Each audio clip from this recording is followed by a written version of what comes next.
make us privy to the conversation between ministers. Yeah, there's a transparency of process that the RTI may provide, but beyond that... No, I agree. It's nothing to do with that. That I fully agree with you. It's basically, like sometimes government spells out their plans and then there is a public debate takes place. Through that public debate, government learns a lot and then accordingly they frame the law on all these things.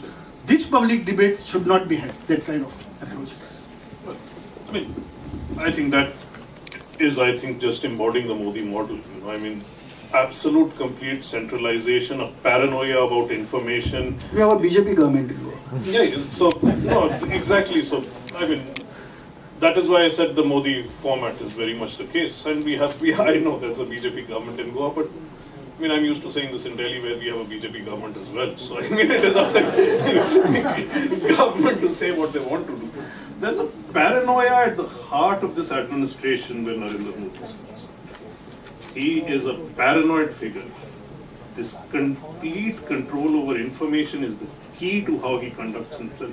And you'll see this model being replicated everywhere. Again, I think that is one of the problems we'll have to reckon with.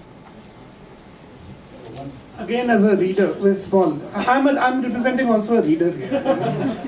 We'll give you your time, Arun. 1 second. Yeah. So no, he's a writer. You are a writer. He's a writer.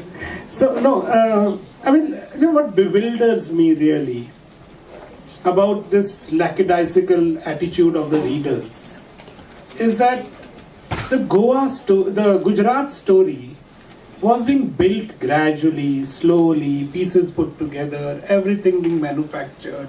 It goes on from the Narmada Bachao Andolan time. 25 years of building something, and then just in the last year, some reporters get there and go to the ground. I don't know Goa at all, Gujarat at all. I'm sorry, I'm saying Goa. But only in the last year there are people going there, or maybe 1.5 years back, people going there and saying, the story is not as squeaky clean as it seemed.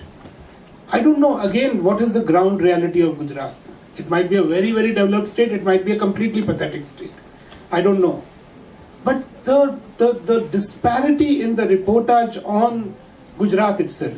So as soon as you say, this is very, very good, Modi has executed these plans, it's like developing, everybody is happy there, you start being called a certain kind of journalist. As soon as somebody pulls out the cover and says, no, it's a little dirty also here, there are these cracks, the canals haven't reached the people where it had to reach. The Sabarmati riverfront is basically a show off, the water from another river is being directed here. Then you say, oh, he's a wrong guy. So this labeling of journalists, this construction of stories, and on the basis of that one model, they won the whole country, right? The largest number of youth voting in an election, hoping for jobs, and thinking Gujarat is now a great state, and hence India will become a great nation. This is exactly how lies are perpetuated. The huge vote, everybody expected the Congress to go, but I think nobody expected the huge vote gain that the BJP would get in the elections. And where does that 100 seats come from? It comes from these lies being perpetuated. And what do we do with that? You want to ask a question there? Last question and then we're done. So, when I go certainly to, just came from the Bangalore Lit Fest, because I'm in Bangalore, then came here. So, as a friend of mine who's from abroad, so he'd been to yet another literary gathering, I think somewhere in the west of India. So he said, this is amazing. He says, you've got this enormous sea of journalists who are pushing back against the establishment. So the thing is that a lot of the people who seem to feel passionately about it seem to congregate at the literary festivals, particularly. Now, I think the issue here... Same set of people at different... that he didn't know. He seemed to see some different faces anyway. But I think the point that's raised by the panel and the discussion today is quite an important one. Clearly, to which there are no solutions that are very apparent. I don't think it's, you can do these partial pushbacks and look, I think that may not quite cut it. I agree with his view on social media and so on. I think there is a space now that is emerging in India, and with larger number of people than we think, who are prepared and willing to pay for an alternate, thoughtful viewpoint. They may not agree with it, but they think it's a little independent, they think it's a little analyzed, it's not just sugar-coated stuff.